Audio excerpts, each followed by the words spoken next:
안녕하세요. 장동건 미래스탁의 박시장입니다. 7월 20일 월요일 증시 마감 시장에 대해서 말씀을 드리겠습니다. 코스피는 3210.81포인트 0.71% 상승 마감했습니다. 외국인은 8960억, 기관은 994억 순매수하면서 외국인의 순매수에 의해 상승하는 모습이었습니다. 코스닥은 820.69포인트 0.12% 기관과 개인이 순매수하면서 상승 마감했습니다. 외국인은 191억, 기관은 111억, 외국은 191억 순매도, 기관은 111억을 순매수하였습니다. 코스피는 외국인 투자자의 8거래 연속 순매수 힘입어 3,200선을 방어하는 모습이었습니다. 원달러는 1,388.20원 0.34% 하락하였습니다. 외국인이 주식 매수를 하면서 원달러는 하락하는 모습이었습니다. 오늘 테마 시장을 살펴보도록 하겠습니다. 오늘은 지난 금요일에 비해서 2차전지, 전기차, 리튬, 태양광 관련 종목들이 강세를 보였습니다.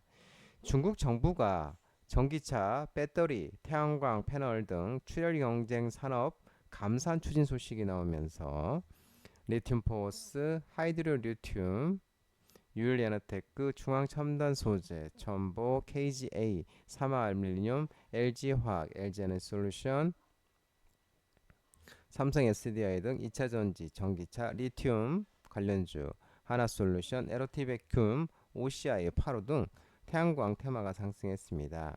특히 리튬과 2차전지, 전기차 테마는 최근 중국에서 리튬 현물 가격이 3개월 중에 최고치를 기록한 점도 연일 호재로 작용하고 있습니다. 중국 정부가 전기차, 배터리, 태양광 패널 등의 감산을 추진할 것으로 전해지고 있다고 한 언론에서 따르고 있습니다. 이 과잉 생산과 이에 따른 출혈 경쟁이 철강과 시멘트 등 굴뚝 산업뿐 아니라 첨단 산업으로의 확산에 디플레이션은 경기 침체 속 물가 하락을 얘기합니다. 이 디플레이션 압력을 키운다는 판단 때문인 것으로 알려졌습니다. 중국 외교가와 경제계에 따르면 중국 정부는 이 같은 내용의 공급 개혁 방안을 이르면 오는 9월 확정 발표할 예정이고, 중국 정부가 공급 과잉에 칼을 대는 것은 2015년 이후에 10년 만으로 알려지고 있습니다. 이번 방안은 생산 능력 조절을 통해 과도한 가격 경쟁을 완화하는 게 목표이고, 국유 기업과 민영 기업의 의견을 수렴 중에 있습니다. 이번 공급 개혁 방안에는 전기차, 배터리, 태양광 패널 등 경쟁이 심해진 산업의 생산량 감축과 비재 의존에 간신히 사업을 영위하는 이른바 좀비 기업 퇴출, 노후화한 공장 폐쇄, 지방정부의 과도한 보조금 지급 제한 등이 담길 것으로 알려지고 있습니다. 유진투자증권은 시진핑 주석이 전기차 등 신산업의 공급 과잉에 대한 경고 후 당국이 전기차 가격 경쟁 관리와 리튬 생산에도 개입하고 있다고 밝히고 있는 모습입니다. 중국발 공급 과잉이 개선되면 글로벌 시장 턴어라운드 시그널이라며, 이에 캡 배터리는 유럽 전기차와 미국 ES 시장에 대한 기대감이 유효할 것으로 분석하고 있습니다. 7월 1일부터 20일까지 선박 수출이 급증, 또한 한국과 미국의 조선 협력 기대감에 조선 기자재 종목들의 테마가 상승했습니다. 하나오션, HD현대중공업, 삼성중공업, HD한국, 조선해양, 하나엔진, 태웅, HD현대마린엔진, HD현대마린솔루션 테마가 상승했습니다.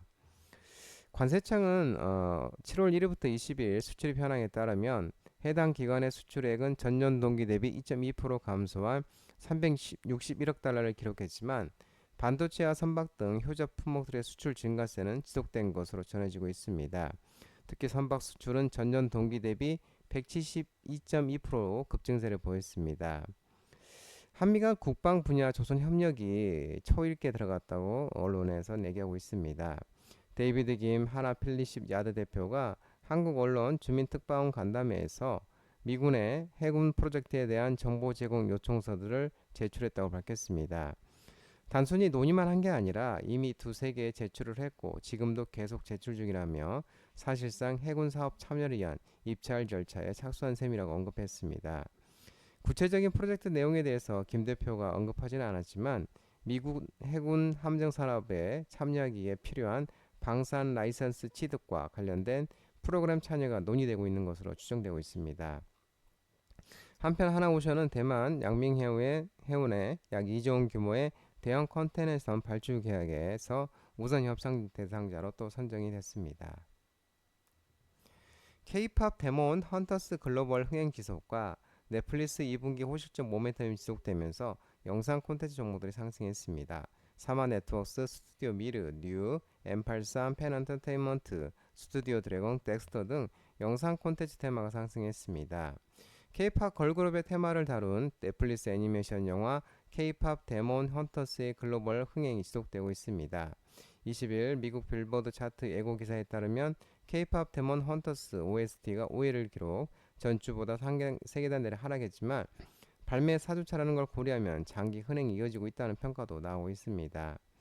빌보드는 K-팝 데몬 헌터스가 지난 2014년 12월 앨범 유닛으로 순위를 집계한 이래 빌보드 200의 톱 10으로 데뷔하고 2, 3주, 4주차에 걸쳐서 앨범 유닛 증가를 보인 유일한 사운드 트랙이라고 밝혔습니다. 넷플릭스는 17일 현지 시간으로 2분기 매출이 전년 동기 대비 15.9% 증가한 110억 7,900만 달러, 약 15조 4,400억, 주당 순이익 EPS는 7.19달러를 기록했습니다. 매출과 EPS 모두 금융정보업체 LESG가 집계한 올가의 평균 예상치 매출 110억 7천만 달러, EPS 7.08달러를 상회했습니다. 다만 지난 주말 뉴욕 증시 넷플릭스 주가는 차익 실현 매물 출회가 되면서 5.10% 하락세를 보였습니다. 철강 업황 회복 국면 속에 비중 확대 유효 분석이 나오면서 철강 관련 종목들이 상승했는데요. 현대제철, 포스코홀딩스, 동국제강, 포스코스틸리온, TCC 스틸, 금강철강, 한일철강 등 철강 중소형 테마가 상승했습니다. 하나투자증권은 보고서를 통해 철강 업종의 투자 의견 포지티브 긍정적으로를 제시했습니다. 과거 업황 반등을 제약했던 중국발 공급 과잉이 완화될 구조적 변화를 맞이했다고 분석했습니다. 밸류에이션 또한 저점이므로 지금 업황 회복 초입 국면을 활용해 비중을 확대할 시점이라면서 단기적으로는 현대제철, 중장기 관점에서는 포스코홀딩스의 비중 확대가 유효하다고 밝혔습니다. 이와 관련해서 중국의 공급 축소는 업황 회복의 핵심 동력으로 작용할 전망이라고 설명했습니다. 단기적으로는 정부 주도의 약 500만 톤 감산 정책과 수익성 약화에 따른 시장의 자발적 생산 조정이 동시에 진행되고 있고, 장기적으로는 강화된 설비 치안 정책 등을 통해 기존 설비를 영구적으로 감축하는 구조조 계획이 예고돼 있다고 언급했습니다. 이러한 공급단의 실질적인 변화가 글로벌 수급 안정에 기여할 것으로 전망하고 있습니다. 아울러 글로벌 무역 규제 강화는 국내 철강 시장에서 긍정적 요인으로 작용할 것으로 추정하고 있습니다. 전 세계적인 중국산 저가 철강지의 견제 심화는 국내 내수 시장 안정화라는 수혜로 이어질 것으로 이며, 특히 현재 진행 중인 후판 및 열형 강판에 대한 반덤핑 조치는 국내 철강사의 수익성을 개선하는 핵심 요인이라고 분석했습니다. 과거 H형광 사례에서 증명됐듯 이는 실질적인 이익 증가로 연결될 가능성이 높다고 밝히고 있습니다. 또한 중장기적으로도 양적 성장이 한계에 부딪힌 철강 산업에서 고부가가치 제품 경쟁력의 중요성은 확대될 전망이라고 전망하고 있습니다. EU와 미국항 에폭시 수출량과 수출 단가 상승 영향의 석유화학 종목들이 상승했는데요. 롯데케미칼, 태안유화, 금호석유화학, 이수화학 등 석유화학 테마가 상승했습니다. 하나증권은 한국의 EU, 미국항 에폭시 수출량과 수출 단가가 상승 중이라고 밝혔습니다.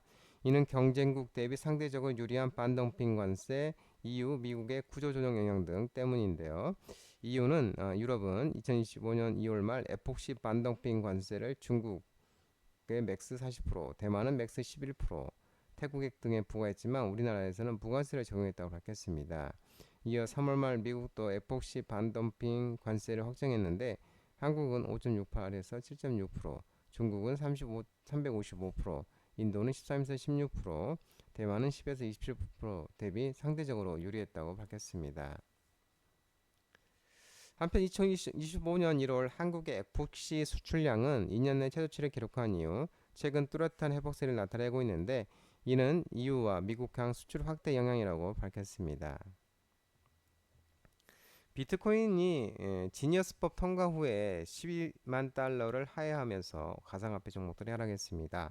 우리기술투자, 메커스, 갤럭시 모니터리, 비트맥스, 이지트 등 가상화폐 비트코인 테마가 하락을 했고, 쿠콘, 카카오페이, 헥터 파이낸셔널, 뱅크웨 글로벌, 핑커 등 테마도 스테이블 코인 테마도 차익 매물이 나왔습니다. 비트코인 가격은 오후 4시경 24시간 전 대비 0.7%가량 하락한 11만 9천 달러 부근에서 거래되고 있고, 비싼 거 비트에서는 1억 6,190만 원 부근에서 거래되고 있습니다. 트럼프 미국 대통령이 스테이블 코인 규제안인 지니와스법 서명한 후에 일부 차익 실현 매물이 나온 영향으로 12만 달러 선을 하회하고 있는 모습입니다. 장도원 미래스탁 전화번호는 166-3997입니다. 하지만 자본시장법 개정으로 인해 이 번호는 수신 및 착신이 거부되어 있기 때문에 참고만 하시기 바랍니다. 끝으로 장도원 대표 유튜브 채널 구독과 좋아요 많이 부탁드리고요. 알림 설정도 꼭 해두시기 바랍니다. 유튜브 채널 알아보면 공유가 있습니다. 공유, 소개 링크 많이 부탁드리고, 오늘 시장 모든 분들 고생 많으셨고 남은 시간 평안한 시간 되시기 바랍니다. 감사합니다.